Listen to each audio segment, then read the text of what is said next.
Cor-Bon Powerball 357 Magnum versus 9mm+P. So one of my Patreon supporters, Calamity Jane, sent over some of this ammo for testing, and I tested some of it already in my 4-inch barrel Smith & Wesson 686 and my 5-inch barrel M&P with our 357 Magnum and 9mm+P Powerball. But she really wanted to see a short barrel test with this, so I figured if I'm going to compare these two, I might as well even the playing field a little bit here. So I brought out two revolvers that are very similar, my Taurus 605 and 357 Magnum with the 2-inch barrel, and my Taurus 905 and 9mm also with the 2-inch barrel. And both of these are 100 grain bullets, so you can't get much more fair than that for a ballistic test. So our 357 Magnum is a 100 grain Powerball rated at 1450 feet per second. Our 9mm+P is also a 100 grain Powerball, but this is rated at 1475 feet per second. And it actually did pan out to being a little bit more powerful when I tested them in the longer barrels. So Powerball is an interesting ammunition, has that ball in the front there, and it is a jacketed hollow point plugged by a ball. So this predates the critical defense. It kind of meant to do the same thing and aid in feeding. So we're going to go through the chronograph, see what kind of velocity and accuracy you get at the same time. Then I'm going to do our 10% clear ballistic gel test. I'm going to go into plain 10% clear ballistics to see what the best potential of those cartridges are. No denim in the way to potentially clog a hollow point or anything like that. I started doing that that type of testing because I know other people do ballistic testing with the same clear ballistics gel. So I wanted to stay consistent with what other people are getting, but then also incorporate my own real world testing. So I'll do a plain clear ballistic shot, then my real world testing, which is 4 layers of denim on this first 3-inch piece that represents a pectoral muscle. After that, we'll have a 1/4-inch medium density fiberboard that represents hitting ribs or sternum, 16 more inches of clear ballistics, and another 1/4-inch medium density fiberboard at the back of the 16-inch block to represent hitting back ribs. So clear ballistics is roughly a half representation of the density of flesh. So 3 inches and 16 inches in clear ballistics is more like 1.5 inches and 8 inches in actual flesh. So really what I'm trying to simulate here is a 9.5-inch individual ribs on the front and back. So we'll see what we get in our plain clear ballistic shot and our real world simulation shot, and then I will shoot at the steel target to see what kind of practical accuracy and shootability I can get with these. So let's get started with this test. All right, first up we have our 9mm+P 100 grain Powerball. We are rated at 1475 feet per second, probably through a 4 or a 5-inch barrel. I think I wasn't even getting that velocity in the 5-inch barrel, or it was getting pretty close to that. So we should see definitely a big decrease in velocity in this little snub nose. But let's see if we get in our snub nose revolver with our 9mm+P 100 grain Powerball.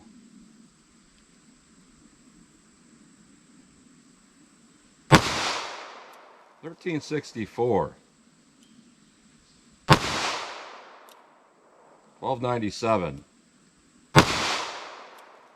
$13.10,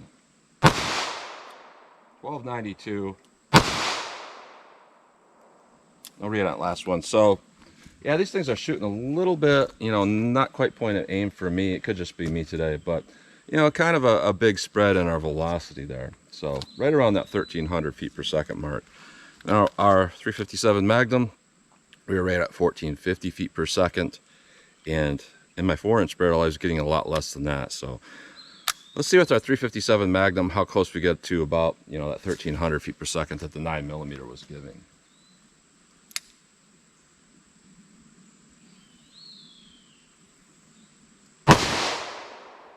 $13.33,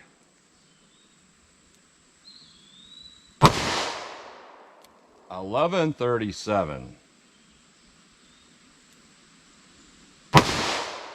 $13.25. Oh, read. Oh, it's failing to read for some reason. Let me try to get a couple more reads with this. All right, I came back a couple more yards. A lot of times what happens when I see rounds that they read just fine and then I go onto a Magnum and it won't read, it's because with a short barrel you're pushing out a lot of unburnt powder flakes and stuff like that, and that can kind of obscure the ability for the chronograph to read. So hopefully I can get a couple more reads here, back a little bit more.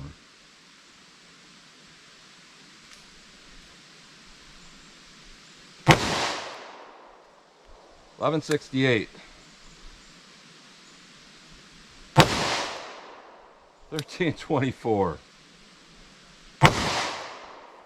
1096. So this is wildly inconsistent. So I'm gonna have to put the chronograph in front of the ballistic gel block to see what we're actually getting with whatever round we're hitting it with. So let's hit our ballistics gel block and see how these two compare. All right, first up, our plain clear ballistics shot, no denim in the way to potentially clog a hollow point if these were an open hollow point. No rip simulation in the way to potentially slow down its potential for penetration. So I'll put the chronograph up in front of the gel blocks. Hopefully this will get a read, but being so close, it wouldn't surprise me if there was some error reads, especially with the 357 Magnum. So let's see what we get here with our 9mm.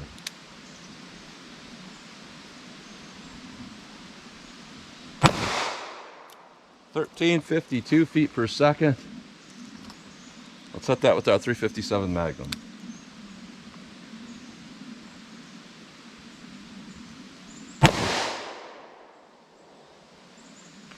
(1304 feet per second). That was weird. That came out of the block and then hit the shelf back there and then went back into the block. So I'm gonna have to do it one more time.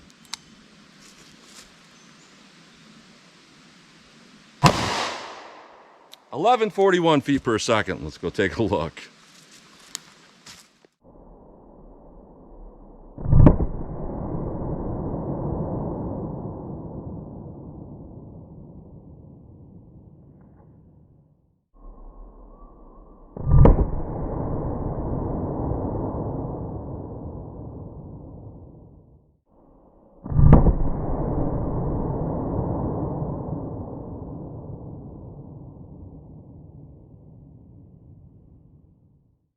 So yeah, that is wildly inconsistent in every way with that 357 Magnum. Wildly inconsistent. And what's interesting here is I don't think that either of these expanded. Now looking at this first shot with the 357 mag, it does look like it did expand a little bit, and I can kind of see through the front here that the nose deformed a little bit on that second shot of 357 Magnum, but definitely not what I would consider meaningful expansion. That is just very bizarre for it to come out like that and hit that. Never seen anything quite like that. So what we got with our 9mm, we have a good amount of energy dump here. And then we went to 14.5 inches of penetration, good expansion, but we got some jacket separation. So looking here at our 357 Magnums here, this is interesting. Here's our 9mm. Our first 357 Magnum, and then our second one there. It looks like the second one, maybe not quite as much of, energy dump. And we see a lot right there with that first shot because it was moving over 1300. Second one, we're moving at 1100 something. And then the tearing damage and all of there is a lot less with that slower round for obvious reasons. So we can really only count the second shot. And what we got with that is 16 inches of penetration. So, they didn't over penetrate, and I think a lot of that is just due to their low bullet weights. It's hard for it to over penetrate when it's only a 100 grain bullet, even if it is, not expanding very well. So let's put on our denim, put in our rib simulations, and see how these compare in our real world simulation. One thing I noticed here is a lot of these rounds, I don't know if you can see it from here, but they're definitely using different primers. I noticed in the box that some are like very brass colored primers, which I think that might be a Fiocchi type primer. Then we have a darker primer, which I think would be Winchester type primers. Just kind of mixed up primers, and that's not something I typically see with defensive ammo. So it's very interesting there to see, the different types of primers in there.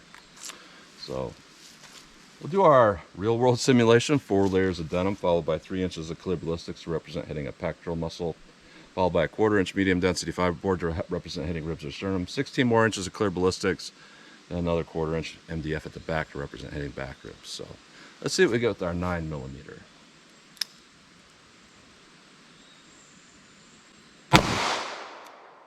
1344 feet per second, very consistent again.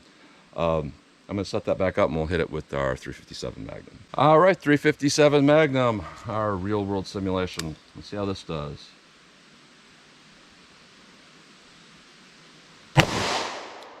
1240 feet per second. Let's go take a look.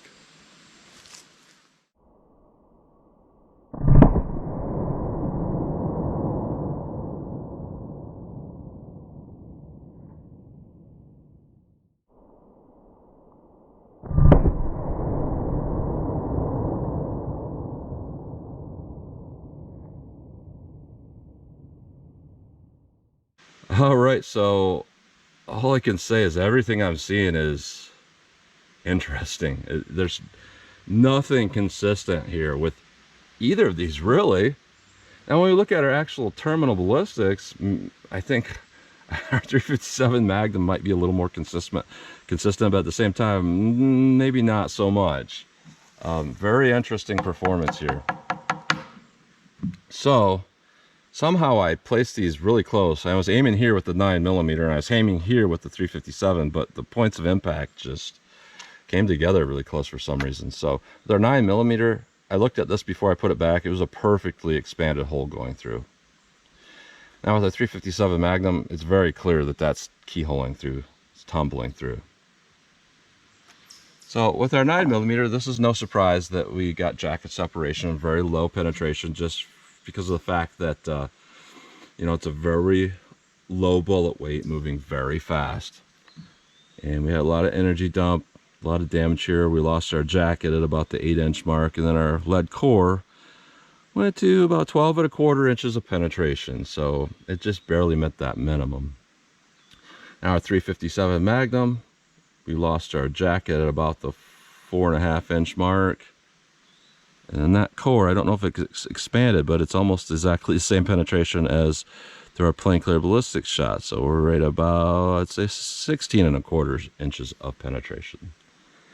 So yeah, just very interesting performance here. I'm really not liking what I'm seeing here. I mean, yes, these don't really over penetrate. They dump a lot of energy, but I don't like the fact that you never know what you're going to get with each shot with that 357 Magnum. Our 9mm was relatively predictable for that velocity, but yeah, with that 357 Magnum, it's just all over the place. So I'm not really liking that. So let's pull these out of block. I'll take a close-up look at them. I'll shoot our steel, see what kind of practical accuracy and shootability I can get with these. All right, so here's a close-up look at these bullets going through plain gel, our 9mm and our 357 Magnum. So our 9mm actually expanded really well, but it got some serious jacket separation.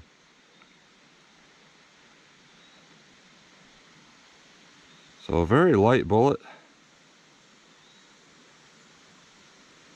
Really good expansion though. And it should at those velocities. That's a very high velocity. You know, 100 grain at 1300 feet per second. And that's not too bad of velocity and power going on there. Now when we look at our 357 Magnums, here's our first one that went out of the block, hit the side of my contraption there, and went back into the block. This is the one that was moving at over 1300 feet per second. The 357 Magnum moving at over 1300. And even though it left the block, it still expanded really well and then went back into the block. And when we look at the one I actually count and capture because it didn't go out of the block, this one was moving at 1100 and some odd feet per second. That was absolutely terrible performance for a 357 Magnum. You know, some might say, well, it's a 2-inch barrel. Well, yeah, but you never see performance that bad out of a 2-inch barrel 357 Magnum. That's pretty terrible performance. And when we look at the ones going through our rib simulation, our 9mm did exactly the same thing as it did going through plain gel. Our 357 Magnum essentially did the same thing as well, but we had jacket separation. So with our 9mm, really good expansion and jacket separation. So essentially consistent performance with the one going through plain gel.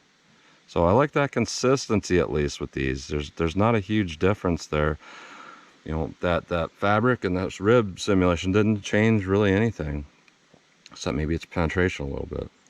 Now when we look at our 357 Magnum, this is terrible again. This isn't really a whole lot different than the plain gel shot except jacket separation. So we can tell by looking at that definitely was starting to tumble a little bit, which is really odd for a 100 grain bullet. Because typically you see tumbling when you get up to like 158 grains in short barrels, or maybe 140 grains, not 100 grains. So I don't know how that managed to come out like that and start tumbling through. That's not particularly good. So 357 Magnum, 9mm. Very interesting results. So that's a close-up look at those bullets. All right, 14 yards from the target, so I just want to see what kind of practical shootability I can get with these. You know, I'm just going to get a front sight picture, pop these off as fast as I think I can successfully hit the target every time with these, and just kind of see how they feel for recoil for me. So we'll start with our 9mm. See what we get with this.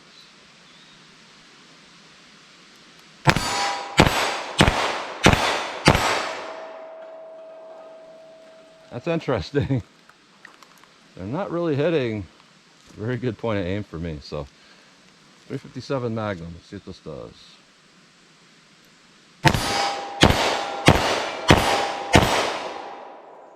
All right, not great, but not terrible. Let me back it up just a little bit more and see how these shoot from, I'm gonna do 40 yards today, just to kind of see how they do.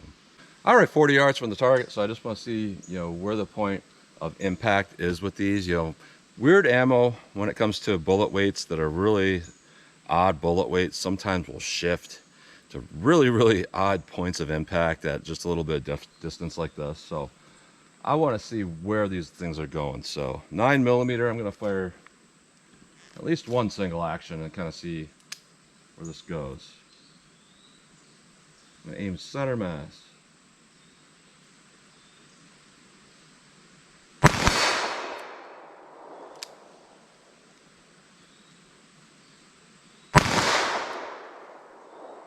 Well, the second shot I aimed in the exact same spot, so I don't know what's up with that.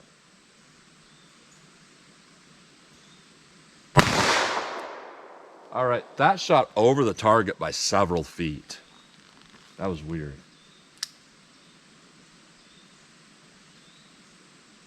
That shot to the right by a couple feet. That shot over the target by like 12 feet. So yeah, there's something weird going on with this at that distance. 357 Magnum. Let's see what I can do with these, see where these impact. Do one single action. A little bit over the target. Let me aim at the very base of the target. There we go.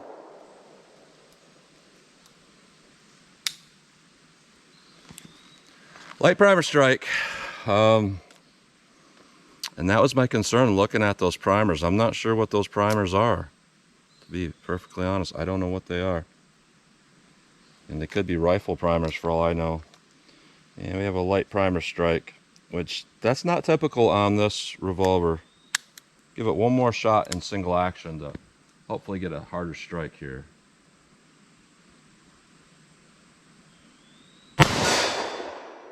Aimed at the exact same spot I aimed on that first hit there. At the very base of that target, almost below it.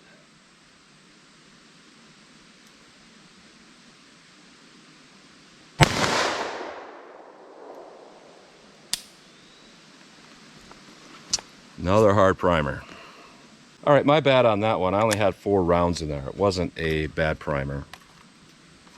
I forgot that I only put 4 in there because that's all I had left. So we had 1 bad primer, not 2. So looking at this ammunition here, I don't even know where to start with this, because the thing we look for when we look for a good defensive ammo is consistency. That's why I've been getting the 327 Federal Magnum lately, is because at those velocities you get extreme consistency. Same thing with 357 SIG. I like that as one of my main go-to cartridges, because at those velocities, at higher bullet weights even, we have very consistent performance. With this stuff, we have extreme spreads of at least a couple hundred feet per second with that 357 Magnum. The 9mm wasn't so bad overall. With that, it was at least consistent enough that I would say the 9mm if you wanted to carry something kind of weird like this, the 9mm would be the way to go, because it was consistent. And that makes sense, because here's the problem here. When you go to really light bullet weights that are like lighter than typical, there's a reason why there's a standard for bullet weights. There's a reason why 9mm starts at 115 grain. There's a reason why 357 Magnum starts at 110 or 125 grain. Typically 125 is the true starting weight for 357 Magnum, a full power 357 Magnum, I should say. You know, there's reasons why, you know, typical bullet weights, standard bullet weights for like a standard jacket hollow point isn't like 110 grains in a 40 Smith & Wesson. There's reasons for all this. And the main reason is because when you have a lot of case capacity, empty case capacity, you really incorporate a lot of inconsistency in the powder burn rates. So 9mm 100 grain, it's not too light, but it's still kind of weird, but you can still get pretty consistent burns. 100 grain and 357 Magnum with a traditional bullet is just way too light. Now you could get away with it if you had like a solid copper bullet or one of those polymer bullets or something that takes up a lot of case capacity, because it's less dense than lead. But a traditional cup and core bullet, 100 grain and a 357 mag, is, in my opinion, is just way too light, because you're going to have those really inconsistent burns.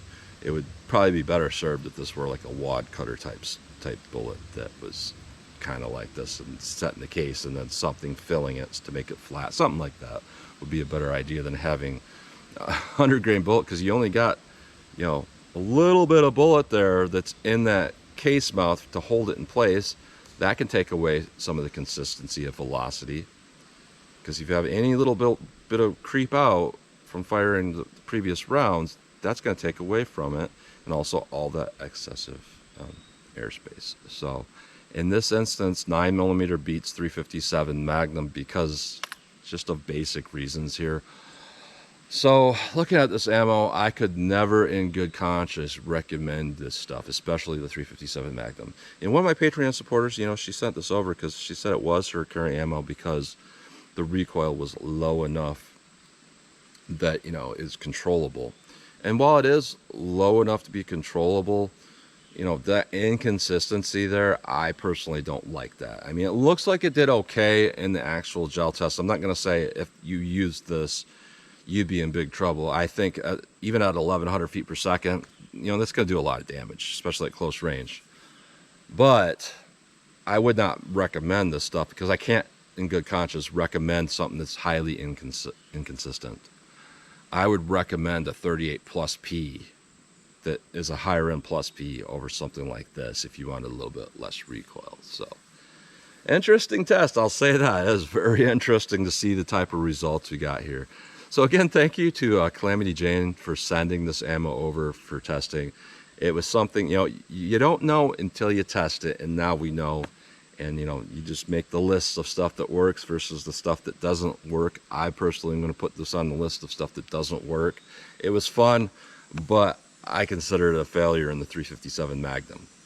The 9mm, I wouldn't consider that a failure necessarily, but you could do so much better than something like this. So that's what you get today. So as always, comment, share, and like, and thanks for watching.